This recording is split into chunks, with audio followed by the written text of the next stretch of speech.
సృష్టికర్త అయిన దేవుని నామానికి మహిమ కలుగును గాక. వాక్యోదయ కార్యక్రమాన్ని వీక్షిస్తున్న మా ప్రియులకు హృదయపూర్వక ప్రత్యేక వందనాలు తెలియజేస్తున్నాం. ఈ పూట దేవుడు ఒక శ్రేష్టమైన ఆలోచన మన ముందు తీసుకురాబోతున్నాడు. ప్రార్థన ప్రత్యక్షతలోకి, ప్రత్యక్షత ప్రవర్తనలోకి, ప్రవర్తన పరిచర్యలోకి, ఆ పరిచర్య పరలోకంలోకి మనల్ని తీసుకెడుతుంది. ప్రార్థించకుండా ప్రభు యొక్క సన్నిధిని, దేవుని యొక్క వాక్యాన్ని అర్థం చేసుకుంటాం మన జీవితంలో సాధ్యం కాదు. ప్రార్థన అనేది చాలా కీలకమైనది. మన ప్రభు అయిన యేసుక్రీస్తు ఈ భూమి మీద 3.5 సంవత్సరాల ఘనమైన పరిచర్య చేస్తున్నప్పుడు ఆయన బోధించాడు, ప్రకటించాడు, రోగులు స్వస్థపరిచాడు. అంత మాత్రమే కాకుండా ఆయన ప్రతి రాత్రి ప్రార్థన చేశాడు. నేటికి నిరంతరం తండ్రి కుడిపార్శ్వమందు ఆయన నిత్య విజ్ఞాపన చేస్తున్న యోధుడిగా మనందరం ఎరుగుదాం. పరిశుద్ధ గ్రంథంలో ఆయన బోధించే, ప్రకటించే, స్వస్థపరిచే పరిచర్య, తన సేవకులకు ఇచ్చిన ప్రార్థించే పరిచర్య ఆయన విడిచిపెట్టలేదు. మన ప్రభు గొప్ప ప్రార్థనాపరుడు. ప్రార్థన ఆలకించేవాడే. ప్రార్థన చేయడానికి గల కారణం ఏంటంటే క్రైస్తవ జీవితానికి ఊపిరి ప్రార్థన, క్రైస్తవ జీవితానికి పునాది ఊపిరి, పరిచర్యకి ప్రాణం ప్రార్థన అనే విషయాన్ని ప్రభునందుని జ్ఞాపకం చేస్తున్నాను. ప్రభుని యేసుక్రీస్తు జీవితంలో అనేక సందర్భాల్లో ప్రార్థనతో పెనవేసుకున్నటువంటి అద్భుతమైనటువంటి సంభవాలు వాక్యంలో మనం చూస్తున్నప్పటికీ లూకా 3 ప్రత్యేకమైన విషయాలు మనకు పరిచయం చేస్తాడు.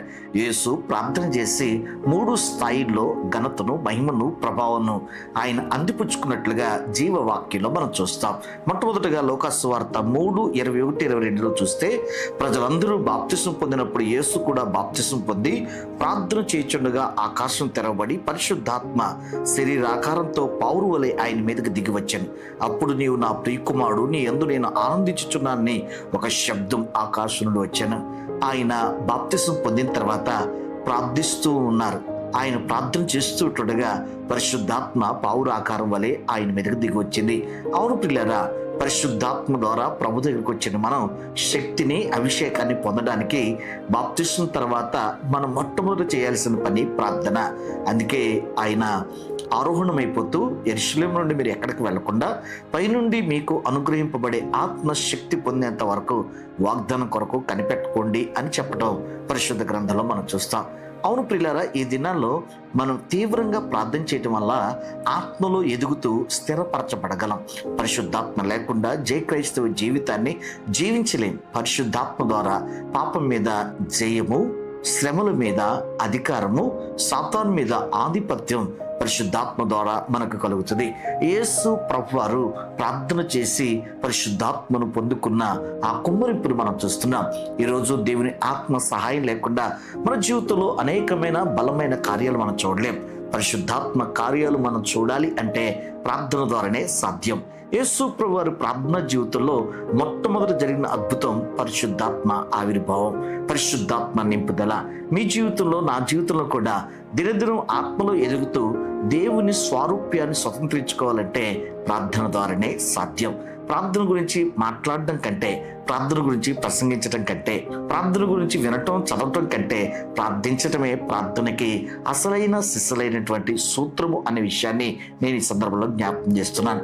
ఇక లూకా 9వ అధ్యాయం 30లో ఏం జ్ఞాపకం చేస్తున్నాడంటే, ఆయన ప్రార్థన చేయుచుండగా ఆయన ముఖరూపం మారెను, ఆయన వస్త్రములు తెల్లనివై దగదగా మెరిసెను, మరియు 2 పురుషులు ఆయనతో మాట్లాడుచుండిరి, వారు మోషే, ఏలియా అనువారు. అవును ప్రియులారా, ఆయన ప్రార్థన చేస్తుండగా ముఖరూపం మారింది. ఆయన రూపాంతరపరచబడిన అనుభవాన్ని చూస్తున్నాం. రూపాంతర అనుభవంలో దిగి వచ్చినటువంటి పరిశుద్ధులు నిర్గమము గురించి, ఆయన చేయబోయే పరిచర్య గురించి ప్రణాళికను వివరిస్తూ జరగబోయే కార్యక్రమాన్ని ప్రభుతో పంచుకుంటున్నారు. ప్రార్థన పరిశుద్ధాత్మను మన మీదకి తీసుకురావటంలో శక్తివంతమైన ఆయుధం. అంత మాత్రమే కాకుండా ప్రభువైన యేసుక్రీస్తు ప్రార్థన అనేది ఆయన ప్రణాళికను స్పష్టంగా తెలియచేయటం, ప్రణాళిక అనుగుణంగా ఆయన జీవితాన్ని సిద్ధపరచుకోవడానికి ఒక రూపాంతర అనుభవాన్ని ఇస్తున్న సందర్భాన్ని మనం చూస్తున్నాం. ఈరోజు మీరు ఎందుకు బ్రతుకున్నారో, దేవుని కాపుదల, ప్రత్యేక ఆశీర్వాదం, మహేశ్వరమైనటువంటి ఆయన కృప మీ జీవితంలో మీకు ఎందుకు తోడుగా ఉందో మీరు అర్థం చేసుకోవాలనే విషయాన్ని జ్ఞాపకం చేస్తున్నాను. ఈరోజు ఎవరిని ఆయన ఊరికినే ఆయన పుట్టించలేదు అనే విషయాన్ని జ్ఞాపకం చేస్తున్నాను. ప్రతి వ్యక్తి మీద దేవునికి ఒక ఉన్నతమైన సంకల్పం, ప్రణాళిక ఉంది. అది తెలుసుకోవాలంటే దేవుని సన్నిధిలో కనిపెట్టి ప్రార్థన చేయాలి. ప్రభువు యేసుక్రీస్తు ప్రార్థన చేస్తుండగా దిగి వచ్చినటువంటి మోషే, ఎలియాలు నిర్గమ పరిచర్య గురించి, ప్రణాళిక గురించి సుస్పష్టంగా ప్రభుతో మాట్లాడుతున్న సందర్భాన్ని మనం ఇక్కడ చూస్తున్నాం.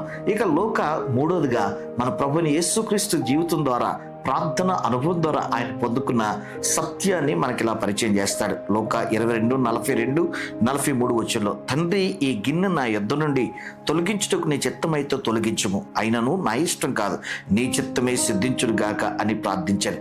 అప్పుడు పరలోకం నుండి ఒక దూత ఆయనకు కనబడి ఆయనను బలపరచెను. సిలువను జయించాలి అంటే ప్రార్థన చాలా అవసరం. ప్రతి ఒక్క వ్యక్తి జీవితంలో కూడా గాఢాంధకారపు లోయ ఉంటుంది. ఆ గాఢాంధకారపు లోయ దాటకపోతే గిన్నె నిండి పొరటం, శత్రువుడు గవిని స్వాధీనపరచుకుంటూ చిరకాలం ఆయన సన్నిధానవర్తులై జీవించడం సాధ్యం కాదు అనే విషయాన్ని మనం కీర్తనలో చూస్తాం. క్రీస్తును దేవుని బిడ్డలారా, కీర్తనాకారులు అన్నట్లుగా గాఢాంధకారపు లోయ లాంటి సిలువ, కఠినమైన శ్రమలు, బాధలు, వేదనలు మనం దాటి ముందుకు సాగిపోవాలంటే ప్రార్థన ఆయుధం. వాక్యము, ఆత్మ మనల్ని ధైర్యపరిచి మనం ముందుకు తీసుకువెళ్ళాలంటే ప్రార్థించేవారిగా ఉండాలి. మన ప్రభుని యేసుక్రీస్తు ప్రార్థించి పరిశుద్ధాత్మను పొందుకున్నారు, ప్రార్థించి ప్రణాళిక తెలుసుకున్నారు, ప్రార్థించి పునరుద్ధానాన్ని అనుభవిస్తున్నారు. శ్రమను జయించి, శ్రమలో ప్రభు యొక్క ప్రత్యేకమైన కాపుదలతో, వాగ్దానాల ఆదరణతో ముందుకు సాగిపోవాలంటే ప్రార్థన ఆయుధం మనకు చాలా అవసరం. ప్రార్థించకుండా సిలువను జయించటం, ప్రార్థించకుండా మరణాన్ని శాసించటం, సమాధిని బంధించటం మన వల్ల కాదు. మన సిలువను మనం మోసుకుని ముందుకు సాగేటప్పుడు ప్రార్థన అనేది మనకి గొప్ప ఆదరణని, శక్తిని, బలాన్ని ఇస్తుంది. అవును ప్రియులారా, ప్రార్థించకుండా రోజును ప్రారంభించొద్దు, ప్రార్థించకుండా రోజును ముగించొద్దు. ప్రార్థన మీ జీవితంలో అనుదిన వ్యాపకంగా చేసుకోండి. ప్రార్థన ఒక తంతు కాదు, అది వ్యాపకం కాదు, నిత్య జీవిత వ్యాయామం అనే విషయాన్ని ప్రభునందు నేను జ్ఞాపకం చేస్తున్నాను. ప్రభుని యేసుక్రీస్తు ప్రార్థించి పరిశుద్ధాత్మ, ప్రణాళిక, పునరుద్ధరణ చూసినట్లుగా మనం కూడా ప్రార్థించి అట్టి కృప అనుభవించుటకు పరిశుద్ధాత్మ దేవుడు సహాయం చేయను గాక. ఆమేన్.